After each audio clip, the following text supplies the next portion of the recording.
Hello, folks, and welcome to another exciting episode of Made in Bartlett, a program that focuses on the economic activity of Bartlett and the companies that make that growth possible. We want to give a special thank you to First South Financial, who make this podcast possible. They are our underwriters for this program. And we want to get started with our new guest here, Steve Tuttle.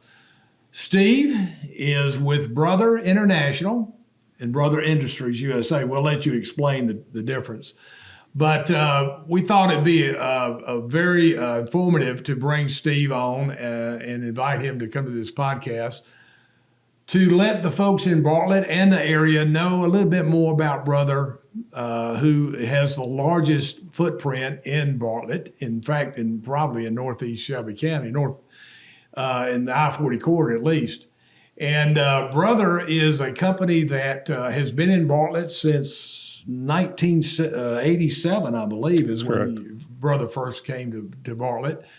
And I know a little bit about that, so we might jump into that a little bit. But anyway, if you live in Bartlett or you travel in Bartlett, or if you know anything about businesses in the Memphis area, you've probably either seen the Brother facility or you know about Brother. And it's a huge 1.5 million square foot facility. It's landscaped beautifully. It's probably one of the largest, it's one of the prettiest large footprints in the Memphis area. And I think that's no coincidence either.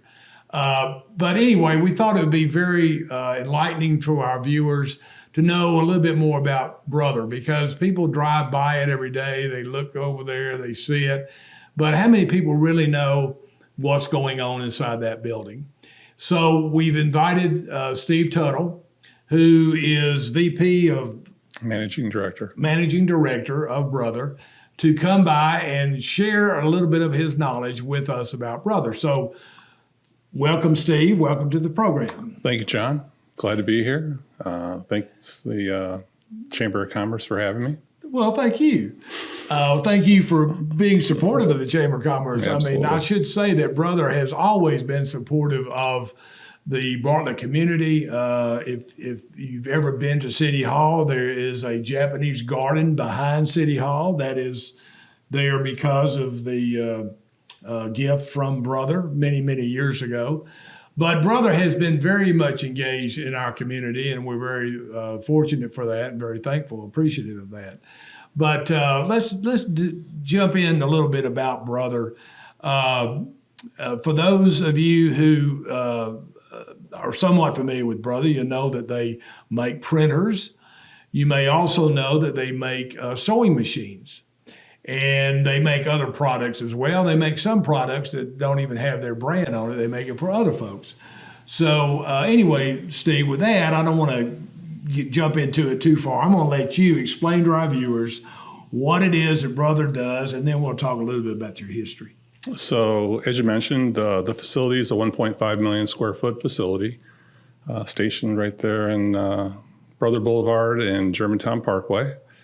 It's primarily a distribution facility. 80% of the building's space is dedicated to distribution services. I am the managing director of Brother Industries, which is a manufacturing group within the facility that also reports to Brother International Corporation, which is the Americas company. And then we're a wholly owned subsidiary of Brother Industries Limited of Nagoya, Japan. Brother's been around since 1908.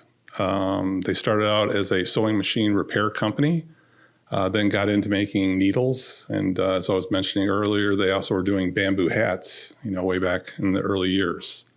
Brother's experienced tremendous growth, specifically in the last 40 years, as it's got into what would be called business equipment type products. And we're an $8 billion global corporation today. And so the facility in Bartlett's, there's a number of Brother facilities in the United States. Brother operates in 40 different countries globally.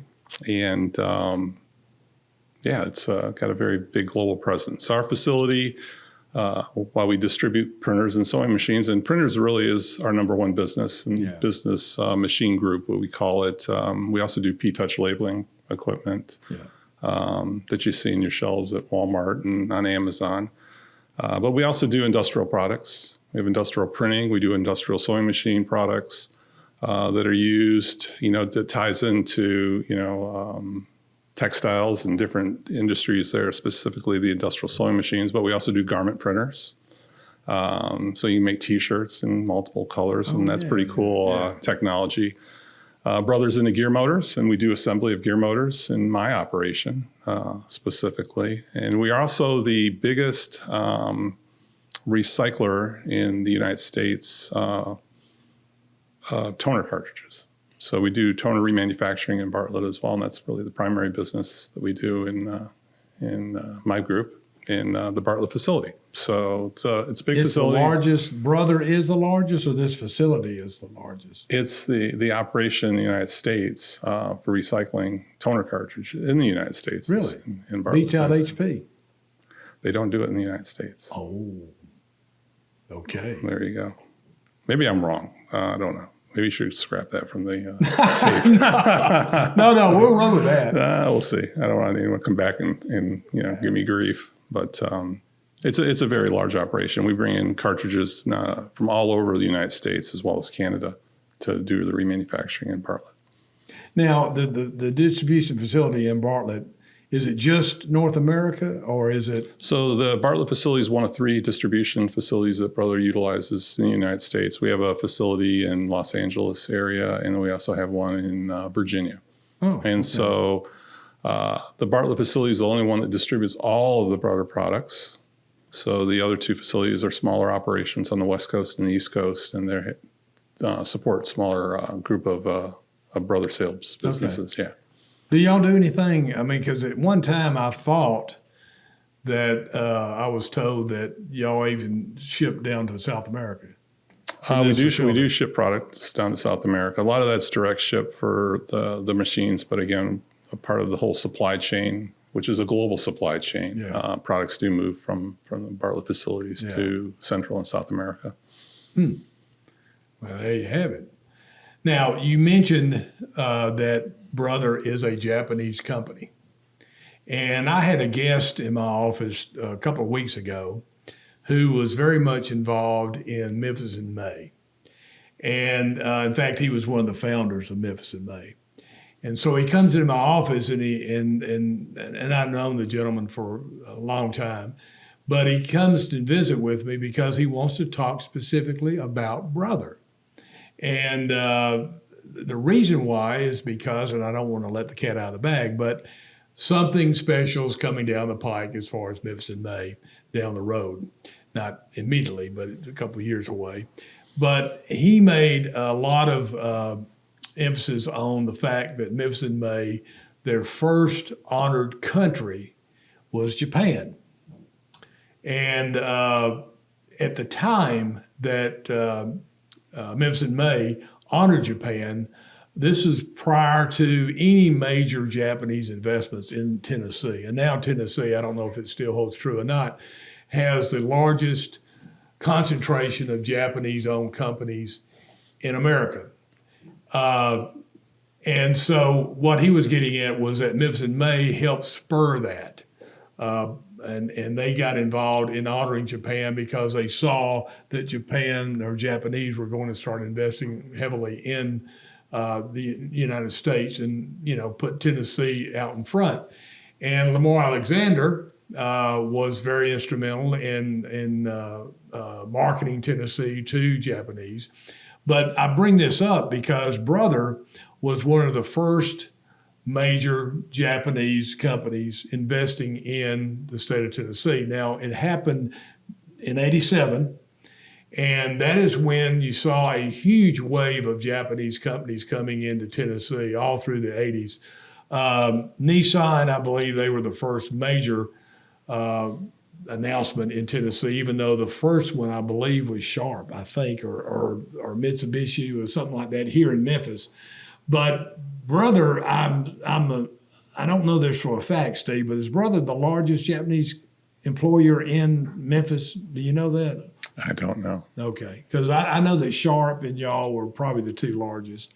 But anyway, brother is a very much engaged company. They take their community very seriously, and something that we're very grateful and appreciative of is the fact that brother has been very supportive of not only Bartlett but the whole Memphis area. And for that, for example, y'all sponsor the Japanese festival. Yeah, the Japanese American Festival that takes place in November at the Botanical Gardens. Yeah. Yeah.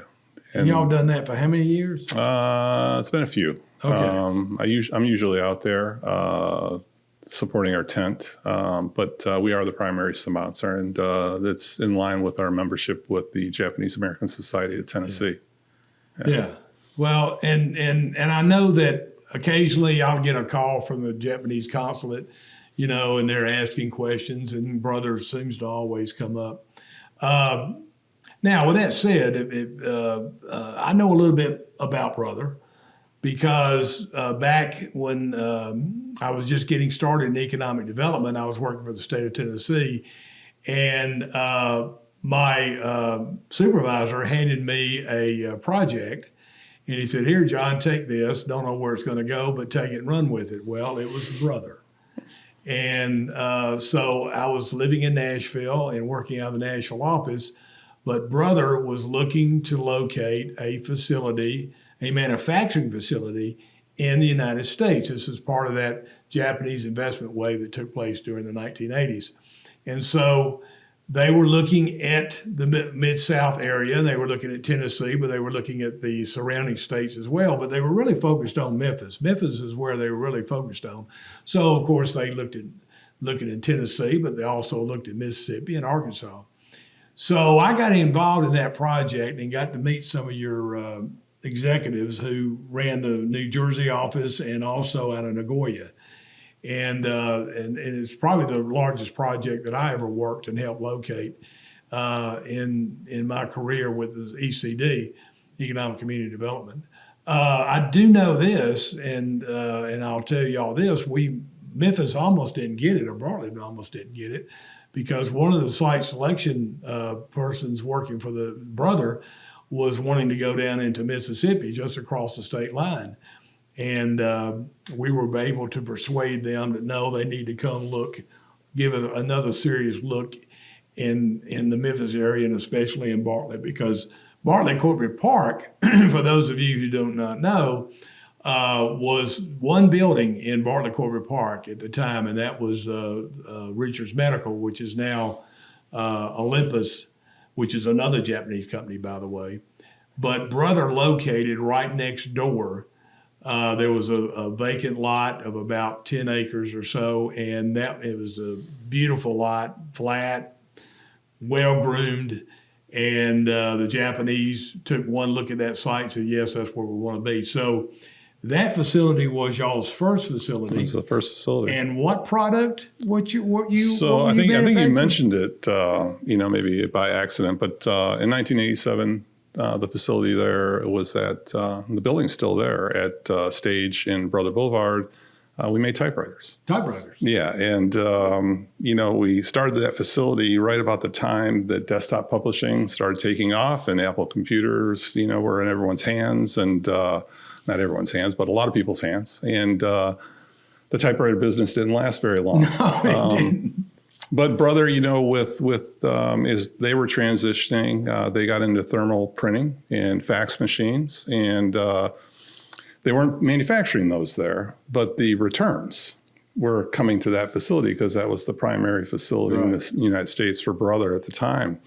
And as these returns were coming in, they started a repair operation, refurbishment operation, because they were getting so many and they were climbing up the walls, so to speak. But it became apparent with fax machines that the space that we had there at Stage and Brother Boulevard wasn't going to be adequate. Right. And so in 1997, you were probably there. They broke ground at the current residence in Bartlett, and we built the first 1 million square feet in 1997. And then in 2004, we expanded the building by another 500,000 square feet to the 1.5. And then actually the building itself can actually be expanded another 500,000 square feet. But, things change over time, and, as we sit here in, 2025, people are printing a little bit less. Sewing machines are kind of a niche, for people that like to sew, although we certainly encourage people to sew.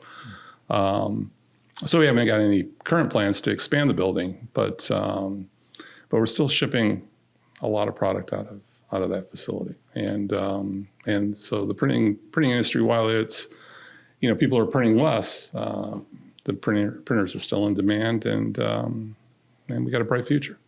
Well, what's unique about Brother, I think, in this case is that Brother is a interesting case of a company that had to reinvent themselves in a lot of ways. I mean, when the typewriter, think about it, they were one of the largest manufacturers of typewriters in the world. I think Royal was your biggest competitor, which was British owned, I believe.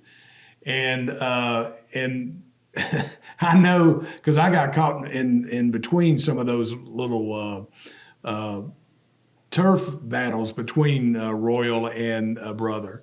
And it was pretty intense competition there. And then all of a sudden, the bottom falls out. Yeah. I mean, all of a sudden, typewriters, what do we need typewriters for? We got, desktops, we got keyboards, but we don't need any typewriters. So anyway, so Brother had to scramble and say, okay, we've invested in so much in manufacturing these typewriters. We got a manufacturing facility in North America in Bartlett. What do we do? So y'all came up with a solution. Well, solution being distribution. A lot of our products are produced overseas today. Yeah, but still, the printers. I mean, I started in 2008, and we were still distributing typewriters back in 2008.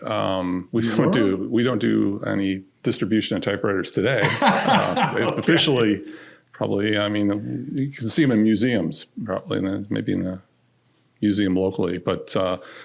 No, we're primarily a distribution facility today. We employ about 550 people. We have a call center located on site.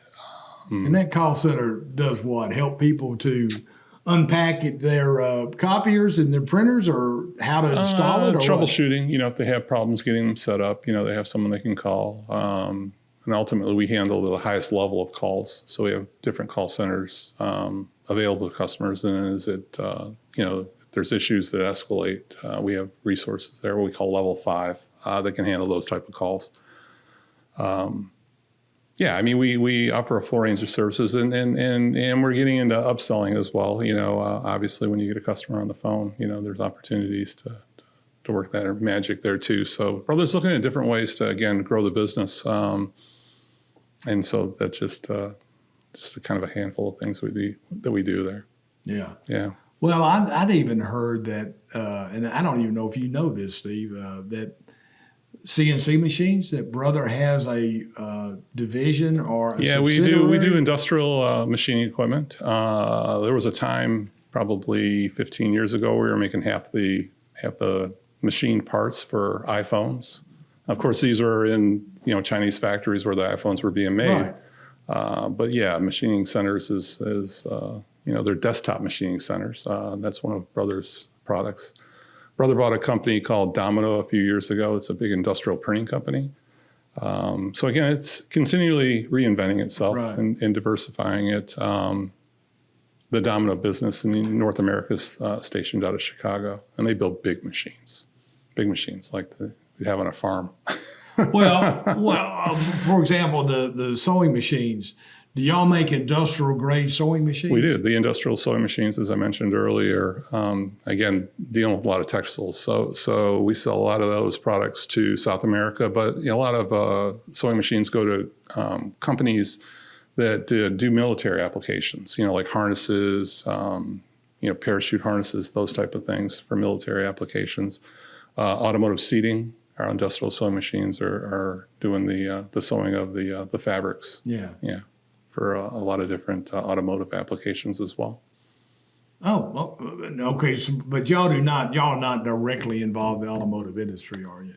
we supply the machines for them to do The seating and all that. Well, the sewing machines. Sewing Yeah. machines are going to, required to make seat belts, those type of things. It's all Have you ever heard of a company called Magna International? No. Okay. Well, the reason I asked is because the Canadian company, which I worked with also back in the day, and one of the things they make everything, but one of the things they made was car seats. So I just wondered if y'all sell a lot of those sewing machines to Magna International makes car seats. Potentially. There was one time we were selling them to Levi Strauss, so they could really? make Levi's. So, I mean, again, the industrial sewing machines, it's a different grade of sewing machines. They're factory type grade of sewing machines. But I mean, sewing machines are fascinating in themselves. I mean, you can go to Walmart, you can get yourself a $120 sewing machine, but we sell sewing machines up to $15,000 For a home? for a home sewing machine, for a home enthusiast. Well, I'm assuming they're very enthused. I would assume. So your brother's a Japanese company. So how often do you find yourself going to Japan? I go to Japan. I've been with brother for 17 years. And so I've been to Japan, I think 14 times. 14 times? Yeah. So at least once a year? Almost, except during COVID. Yeah. Yeah. And brother, we're a big company, but we're not a big company. I mean, our president knows me by name. Our current president, Kazakeda, he's a Memphis Grizzly fan and a big fan of Yuki. Yeah, right? well, Kamamura. So yeah. recently I bought a jersey, Yuki jersey, and I gave it to my account manager at the forum, and he got it signed. So I'm going to present that to Kaz when I see him next time, a autographed Yuki jersey. It's pretty cool. I know every time Yuki steps out on the playing field, everybody goes crazy. In fact, they go crazy even when he's not a home game. Well, they try to get him in the game. Yeah. But lately, unfortunately, he hasn't been able to play too much. No, we win him big. Yeah. So, in fact, speaking of that, I've seen some games where they've actually had some people from Japan. They claim they flew over here just to see Yugi play. It's funny because, we do get a lot of visitors that come see us from the parent company and from overseas, and they're all going to games. I say, hey, you guys want to go out to dinner tonight? And they're like, oh, we're going to the Grizzly game. I'm just like, okay, no problem. It's a good place to go. Place to go. Yeah. Well, so the Brother campus is a really beautiful campus, and I know that the Bartlett Chamber has done a number of events out there. You've got like 2 or 3 retention ponds or lakes or whatever you want to call them, but they're stocked too. So you want to come? They out are there. stocked. But we don't. I've never seen anybody fishing. We don't allow fishing just because. I think you should talk to Agri Center International. John Butler. They got their own ponds. They do? And I think they're better stocked. Are they better stocked? That's what I've heard. Are y'all's accidentally stocked? No, I don't think so. Y'all purposely stocked them. Yeah, at one time. With what? Carp? No. No? Well, there was Asian carp at the the entrance to the lobby, right? There was some Asian carp, but no, I think they're just, they're trout or whatever they are. And they can't be trout because it's not cold enough. It's got to be bass or something. Bass and catfish and that kind of stuff? Like catfish. Have you ever fished in one of those lakes? I don't want to set a precedent. When you work for a big corporation, they have rules, right? And so you just can't go out there and change the rules. Yeah, no, but when you get off work, you can go out there and get your little lounge chair and sit out there by the bank and throw your rod in there. Yeah, we don't do that. We don't do that. I know. I've driven by there 1,000 times. And I've never seen anybody out there fishing, so I don't know what that's. We don't want anyone to get hurt, obviously, and you never know what can happen. Okay. Yeah. Okay. We never know what can happen. Well, why'd you stock it then in the first place? I think it's because it's a big body of water and let the fishies grow. Well, Brother is an environmental company. Okay. We have solar panels out at the farm. One of our local groups that we support quite a bit is the Wolf River Conservancy. We do a lot of different events with them and participate in a lot of different events with them. Tree planting. Well, I'm a member of them. I didn't know that y'all did. Yeah, and so I mean, it's Brother's big on environmental. I did when I was in facilities prior to this role that I'm in now. We installed a well on property for our irrigation, as opposed to using city water to do the irrigation, and it's a big a lot of grass, you know that, and a lot of sprinklers. Yeah. I installed solar panels back in the day. How big a farm do you have there? We have 260 kilowatt systems, so 120 kilowatts total. I installed LED lighting. The facility's been modernized. It's now almost 30 years old, and so it's constantly getting modernized. We were zero to landfill. We won a government stewardship award, and you helped us with that as well back in 2013. At one point, we were Energy Star certified as well. So we recycle about 99% of our waste too. 99%. 99% of the waste. That's pretty impressive. Yeah. 99. And I know that you spearheaded a lot of that. I did. Yeah. So that's why you're at the top level now, because all the wonderful things you did in the past. Yeah, I don't know if good deeds are a prerequisite for growth in a company. Well, but let's tell the viewers again. You received the governor's environmental stewardship in 2013. Now, they have 3 levels. They have small, medium, and large corporate levels, and y'all got the large corporate level. That's correct. So, brother is, in fact, I'm certain it's probably the same today as it was a number of years ago, but y'all probably one of the leading energy, but environmental conservation type companies in the area. I mean, as far as being a model for that type thing. I mean, that's still a prerogative of y'all's, is it not? So most Japanese companies, are following the 2050 standards that the Japanese government set out to be carbon neutral by 2050. And so Brother is no different. And so, as a Japanese company, it pertains to all of the facilities globally. So there's a lot of work that's put in, not just here locally, but, at a corporate level in all 40 companies or 40 countries that we operate to make sure that we're working towards that end. And, whether it's, figuring out ways to reduce our energy consumption, carbon emissions, looking at different ways, we transport a lot of product out of that facility, looking for opportunities there as well. So, it's a big deal to Brother, and environmental is a big deal. And again, one of our primary responsibilities at Brother Industries is to do toner recycling, which is, again, to keep those toner cartridges from going to landfill. Well, explain that to me. How does the toner, you have to discard the used toner, though, do you not? Yeah, we have an extraction process. So we got to get it serialized to make sure we can refill it, because there's so many times you can refill a cartridge. But yeah, the first step in the process is extraction. So you take out the existing toner from the cartridge, basically suck it out with a vacuum system. And then we proceed to take it apart and clean it up and fill it back up with toner and test it and put it in a box. And it goes back out? And it goes back out. Y'all the only one of Brother facilities doing this, then, right? We're the only one in the United States. So we have a facility in the UK that does it, as well as our technology centers in the UK. And I was there in August, visiting there. We have a summit every year.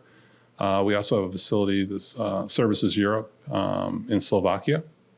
And they do some recycling in Japan as well. So there's 3 different facilities for Brother in the world that does toner recycling.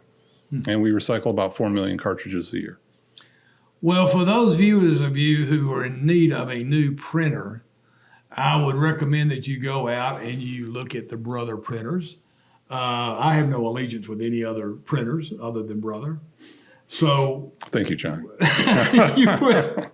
So would you tell our viewers where you could find Brother machines? Brother printers are available on Amazon, Walmart, Staples, Office Depot, Best Buy, and a lot of different places in your retail space.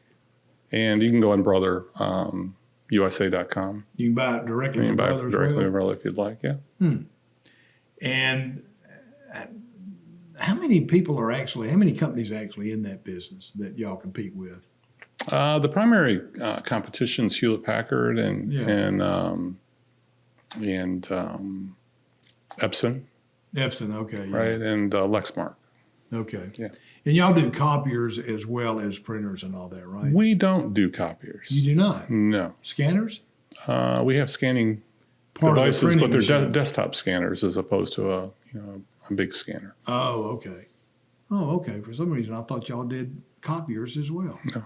No, okay. Well, we're going to leave it there, folks. I guess. Steve, is there anything else you want to share with us? I can check my notes here, John. Well, check your notes and see what you got. See what. But I think we covered most things. Did we?